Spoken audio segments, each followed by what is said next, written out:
Directive principle of state policy, DPSP, राज्य के नीति निर्देशक सिद्धांत। तो अब हम उसको पढ़ने वाले हैं, बहुत ही सिंपल तरीके से इसको भी हम समझेंगे।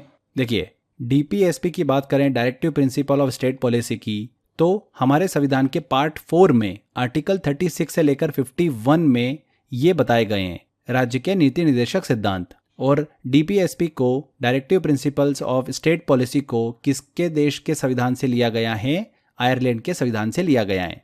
डायरेक्टिव प्रिंसिपल को संविधान में इसलिए शामिल किया गया ताकि सरकारें जो है इन सिद्धांतों का पालन करते हुए ऐसी पॉलिसीज और ऐसे लॉ बना सके जो हर नागरिक के जीवन को बेहतर और सुखद बना सके। इसी मकसद से directive principles of state policy को संविधान में ऐड किया गया कि सरकारें जो है वो इकोनॉमिक एंड सोशल डेमोक्रेसी की स्थापना कर सके, एक वेलफेयर स्टेट की स्थापना करे, एक वेलफेयर ऑफ सोसाइटी के लिए काम करे। ठीक है, तो इस पर्पज से directive principles of state policy को हमारे संविधान में ऐड किया गया है। अब आर्टिकल 36 से लेकर 51 के बीच में हम इसको पढ़ने वाले हैं। सभी आर्टिकल को दिमाग में रखना आपके लिए ज़रूरी नहीं है, बट जो मैं आपको बता रहा हूँ मोस्ट इंपॉर्टेंट वो तो आपके दिमाग में छप जाना चाहिए। वो कौन कौन से हैं? आर्टिकल 41, 43, 44, 45, 48A, 49 और 51।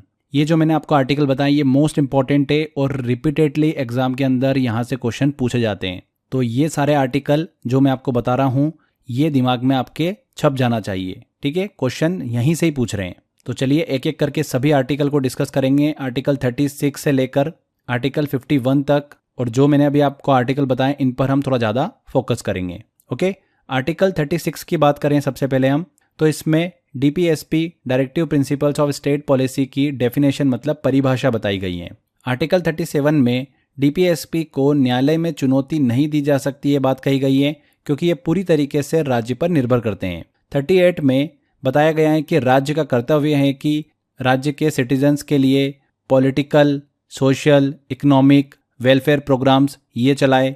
इसी के साथ साथ आय की जो असमानता है उसको भी कम करना राज्य का कर्तव्य है।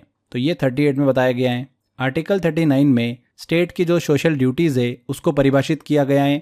राज्य के कुछ सामाजिक कर्तव्य हैं जैसे कि सिटीजन्स को पर्याप्त संसाधन उपलब्ध कराना, सार्वजनिक संपत्ति और सेवाएं सर्विसेज देना, पुरुष और महिलाओं को समान कार्य के लिए समान वेतन प्रदान करना, सिटीजन्स के स्वास्थ्य की देखभाल करना, नागरिकों के स्वास्थ्य की देखभाल करना, महिलाओं एवं बच्चों के लिए खुशनुमा माहौल प्रदान करना।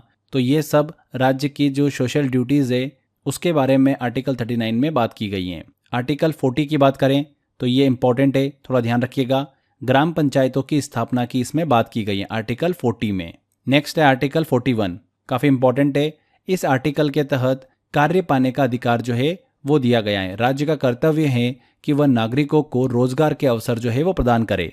Right to work, education and public assistance. इस आर्टिकल का ये उद्देश्य है कि ये सुनिश्चित करना किसी भी व्यक्ति को बेरोजगारी, बुढ़ापा, बीमारी या किसी अन्य परिस्थिति में सहायता, मदद प्राप्त हो सके। इसके बाद हम बात करते हैं आर्टिकल 43 की। इस आर्टिकल के तहत राज्य का कर्तव्य है कि वह कार्य करने के लिए न्यूनतम मजदूरी, मिनिमम वेज रेट जो है वो प्रदान करे। बहुत ही इंपॉर्टेंट है, मिनिमम वेज रेट की बात किस आर्टिकल में की गई है? आर्टिकल 43 में की गई है। नेक्स्ट आता है one of the most important article, article 44। 3 से 4 बार एग्जाम में यहाँ से क्वेश्चन जो है वो पूछे जा चुके हैं और लगातार पूछे ही जा रहे हैं। इस आर्टिकल में बताया गया है कि राज्य मतलब स्टेट का ये ड्यूटी है, ये कर्तव्य है कि वह राज्य में समान नागरिक संहिता, यूनिफॉर्म सिविल कोड को लागू करे। देश का सबसे पहला राज्य जो है वो गोवा है जिसने समान नागरिक संहिता, यूनिफॉर्म सिविल कोड जो है वो लागू किया है। इसका उद्देश्य क्या है? सभी धर्मों और समुदाय के लोगों के लिए एक समान कानून हो, विशेष रूप से विवाह, तलाक या संपत्ति, इन सब मामलों में। तो यूनिफॉर्म सिविल कोड की बात हमको देखने को मिलती है आर्टिकल 44 में। बहुत ही इंपॉर्टेंट पॉइंट है। इसके बाद आर्टिकल 45 आता है, ये भी काफ़ी इंपॉर्टेंट है। इस आर्टिकल के तहत 6 वर्ष से कम उम्र के बच्चों को निःशुल्क शिक्षा एवं अनिवार्य शिक्षा जो है वो प्रदान करने की बात की गई है। आर्टिकल 46 की बात करें तो इस आर्टिकल के तहत राज्य का कर्तव्य है, ये ड्यूटी है कि वह ST/SC का डेवलपमेंट मतलब विकास करेगी। अनुसूचित जातियां और अनुसूचित जनजातियों के शैक्षिक और आर्थिक हितों की रक्षा करने की बात की गई है आर्टिकल 46 में। नेक्स्ट हम चलते हैं आर्टिकल 48 की तरफ। कृषि, पशुपालन और वैज्ञानिक प्रक्रियाओं का विकास जो है वो राज्य का कर्तव्य होगा, ये कहा गया है आर्टिकल 48 में। इसी आर्टिकल 48 के एक सब क्लास है आर्टिकल 48A। इसमें बहुत ही इंपॉर्टेंट इन्फॉर्मेशन है। इस आर्टिकल के तहत पर्यावरण एवं वन्य जीवों की सुरक्षा करना राज्य का कर्तव्य होगा, ये कहा गया है और इसे संविधान संशोधन के तहत जोड़ा गया था, 42वें संविधान संशोधन 1976 के तहत। ठीक है ना, तो ये बहुत इंपॉर्टेंट है और ये एग्जाम में भी पूछा जाता है कि पर्यावरण और वन्य जीवों की सुरक्षा जो है ये राज्य का कर्तव्य है, किस आर्टिकल से संबंधित है, तो आर्टिकल 48A से संबंधित है। कभी कभी ये भी पूछ सकते हैं एग्जाम के अंदर कि इसे किस संविधान संशोधन के तहत जोड़ा गया, तो 42वें संविधान संशोधन 1976 के तहत जोड़ा गया। आगे बढ़ते हैं, अगला लेते हैं आर्टिकल 49। आर्टिकल 49 में ये बताया गया है कि राज्य का कर्तव्य है कि वह राष्ट्रीय स्मारकों की सुरक्षा करेगा, उन्हें सुरक्षा प्रदान करेगा। नेक्स्ट आता है हमारा आखिरी आर्टिकल 51। आर्टिकल 51 जो है अंतर्राष्ट्रीय शांति और सुरक्षा को बढ़ावा देने की बात करता है। इंटरनल एवं एक्सटर्नल पीस को बनाए रखना राज्य का कर्तव्य होगा। तो ये हमने friends directive principle of state policy को डिस्कस किया, राज्य के नीति निर्देशक सिद्धांत जो कि आयरलैंड के संविधान से लिए गए हैं। 3-4 चीजें दिमाग में रखिएगा।